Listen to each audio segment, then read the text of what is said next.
काय चाललंय? अगं ही फळं भरते. आता श्वेता आलीये. काय करायचं श्वेताच्या आवडीचं? श्वेता काय तिला विचारत होतोस काय? त्याच पराठे कर. पराठे करते पण वेगळे करूया आपण. दुरंगी पराठे करूया. तू खाल्लेत का कधी? नाही. मग बघ आपण तसे करू पराठे. म्हणाली तुला पण माहितीये का? हे बघ म्हणाली दुरंगी पराठ्यामध्ये आपण काय करणार आहे माहितीये का तुला?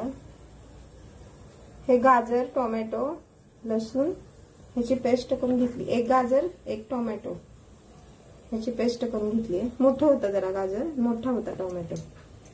त्याच्यानंतर हे पालक आहे. ह्याच्यात लसूण, मिरची, आलं आणि जिरे ही अर्धी जुडीची मी पेस्ट केली आहे. हे मीठ आहे, हे पीठ आहे. त्यात आता हिंग, हळद हे सगळं आपण घालणार आहे. 2 वेगवेगळे पीठ भिजवायचे आपल्याला. काय तर ह्यात आता मीठ घातलंय मी. हे पहिलं मळून घेऊया, नंतर दुसरं दाखवते तुला. ह्यात बसेल एवढे आपण पीठ घालणार आहे.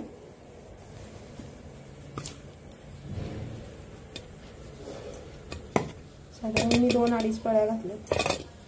थोडं तेल घालायचं यात, कच्चं तेल आपण पीठ मळताना घालतो तसं. तर मळून घेऊया. जर लागलं तर आपण नंतर आणि घालायचं यात पीठ. हे गव्हाच्या पिठाचेच करणार आहे आपण, फक्त 2 रंगामध्ये करणार आहे, लाल आणि हिरवा. 2 रंगी दुरंगी पराठा.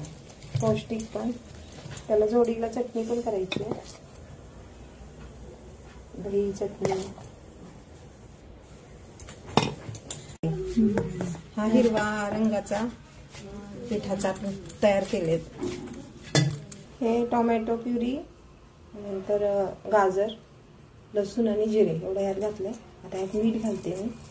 आपल्याला पराठ्याच्या मापानं घालायचं त्यामुळे जरा जास्त घालते.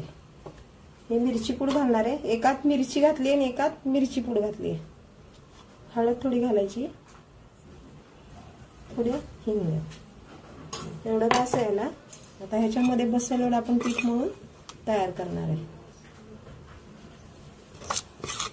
पिठाचे 2 गोळे तयार करायचे आणि नंतर पुढे दाखवते मग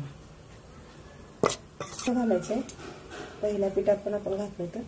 पिठात तेल घातल्यामुळे थोडंसं मळताना आपल्याला हाताला चिटकत नाही म्हणून थोडं तेल घालायचं. आता हा गोळा बनवायला आपल्याला सोपा पडेल.